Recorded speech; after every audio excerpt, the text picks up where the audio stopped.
Hey guys, welcome back to another video on the Super Car Guy channel. And if you're anything like me, you hate the built-in Bluetooth audio on this series BMWs. It just never works right. I've tried everything, but every time I try to connect, it either takes 2 or 3 times before it actually connect, or there will be a huge delay in the sound between what I can see on the phone and what actually coming from the speakers. Sometimes when I switch from Spotify to, let's say, YouTube music, it never switches, or it'll show me on the screen that it's playing music from, let's say, Spotify, but I can't hear anything from the speaker. So I'm kind of fed up with this system and trying to make it work. So after driving in a Hyundai Kona a couple days ago, I noticed how well the Apple CarPlay actually works. So what I've decided to do is to install Apple CarPlay in my 2014 BMW 550 F10. So this is the actual unit that I'm going to be installing. As you can see, it comes with a lot of wires and seems fairly complicated at first until you break it down. So we have the main cable, so that's going to be our CAN power, so our actual power, and I think a lot of the actual electronic and communication comes through this. Then we have our Wi-Fi antenna, so this is for most likely updating, and we'll see what else. We have a lot of these little cables for aftermarket reverse camera, front camera, some power lead and stuff like that. We also have our USB cable. This is for plugging in your USB sticks and maybe even your phone for wired CarPlay. And we have the LVDS cable, so that's going to be plugged into the car. We also have our aux cable. As far as I understand, this has to be plugged into your aux cable in the car. So we're going to have to route this through the panel. We'll see how that goes. And this is the actual unit. There are some toggle switches here on the back, and these are changed based on the model of your car. So pay attention to the manual and make sure those are set correctly. Mine came correctly set for my NBT car. So I have a 2014 BMW 550, which looks exactly like that. So we know it's set correctly, but there are actually instructions in here to properly set it. Let's see what those are. There you go. So there's a whole page on how to set it up. So make sure those are correctly set up for your car and the features that you might or may not have in the car. Other than that, it comes with this manual. Honestly, it's not the best manual. It's very difficult to understand. From what I get in here is that you have to remove this and this. So you got to remove the head unit and the screen and then plug some stuff in, and it should work. Other than that, you're supposed to switch some of the cables in here, and the rest of it is kind of bad English and difficult to understand. I don't know if these bottom ones are related to this one as well, but we'll figure that out. That shouldn't be an issue at all. Also gives you a little bit of a how to actually use the device, so like what to press in order to access the menus and how to, you know, enable Siri and things like that. So we should be able to figure this out pretty easily. Let's go back into the car and get it installed. Before we start unplugging anything in the car, we definitely want to disconnect the negative terminal on the battery. Next, we will be removing the string piece, which is only held in with a few clips, so no tools are necessary. You just have to kind of pull on it and it will come out.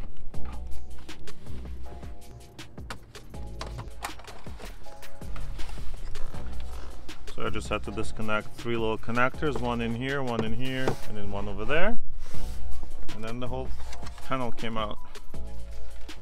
Next, we're going to grab this T20 torque socket and remove the 4 screws that are holding the screen as well as the EC control panel in place. Now we got to remove this part.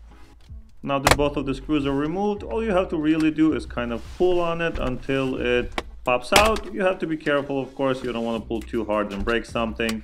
And then you're going to be removing both of the connectors. They have a little lock in there, so you want to unlock and pull them out.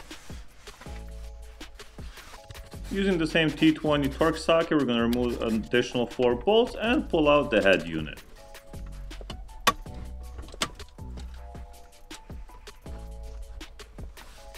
Now we're not going to disconnect everything on here. We're only going to disconnect what we need.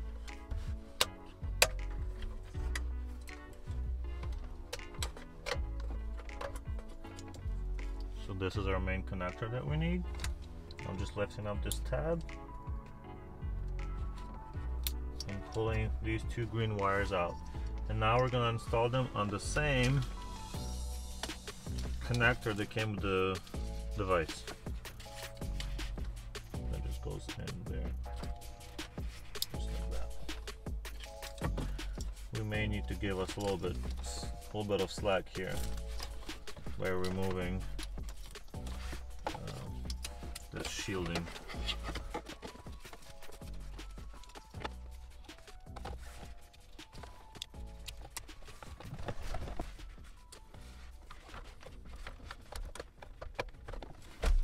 This is very awkward to do, guys. Not a lot of space in here. There it is. Now we can lock it in place. Perfect. Alright, one part done. That's the original wiring coming from the car. We plugged it into the little wiring loom that came with the device. Then the pigtail got the two wires from the original connector that we took out from here. And that goes into the head unit.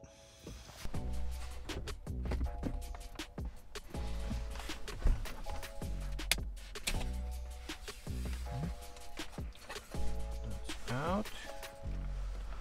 Now we're going to plug in our provided cable.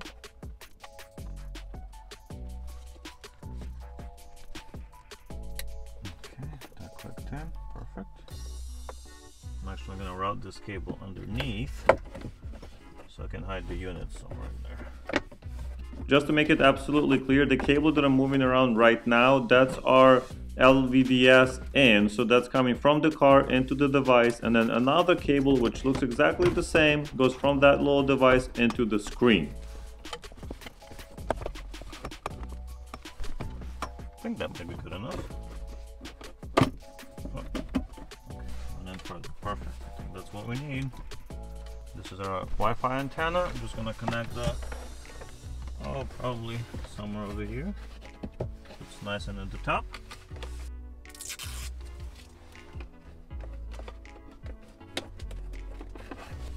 That'll work.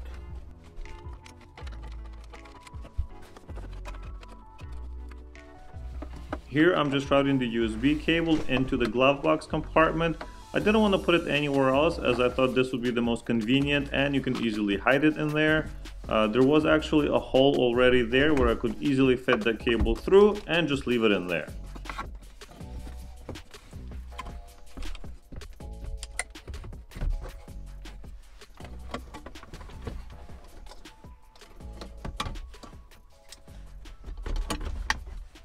Seems like the connector is getting a little bit in the way, so I'm going to push it down as much as I can.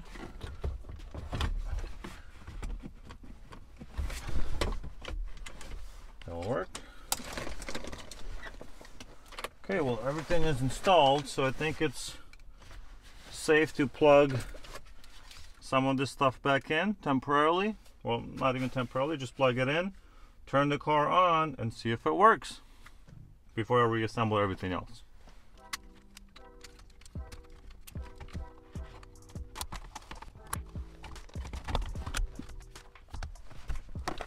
Alright, I'm gonna go plug the battery back in. Okay, let's turn the car on. Well, at least everything functions as normal so far. This is working.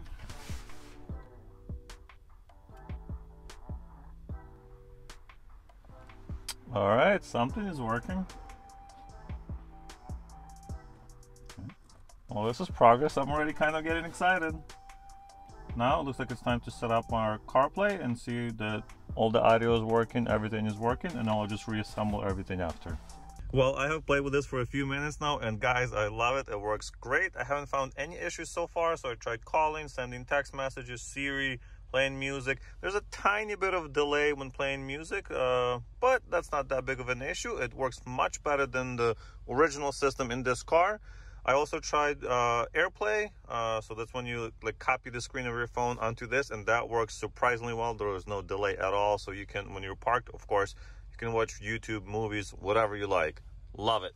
So I figured, or I found out that this cable actually doesn't do anything. It does not have to be plugged into your aux, like your auxiliary port. So I'm just gonna hide it back in there. So I'm glad I didn't put everything back together before I did the testing. I hid my programming cable, or whatever you want to call it, in the glove box compartment, so that's easy to do. What I had to do, I just plugged in my phone with a regular cable and follow the instructions just like they say here. You connect to the Bluetooth, click allow, and then it does everything for you. So super impressed. I'm gonna put this back together, and that's it.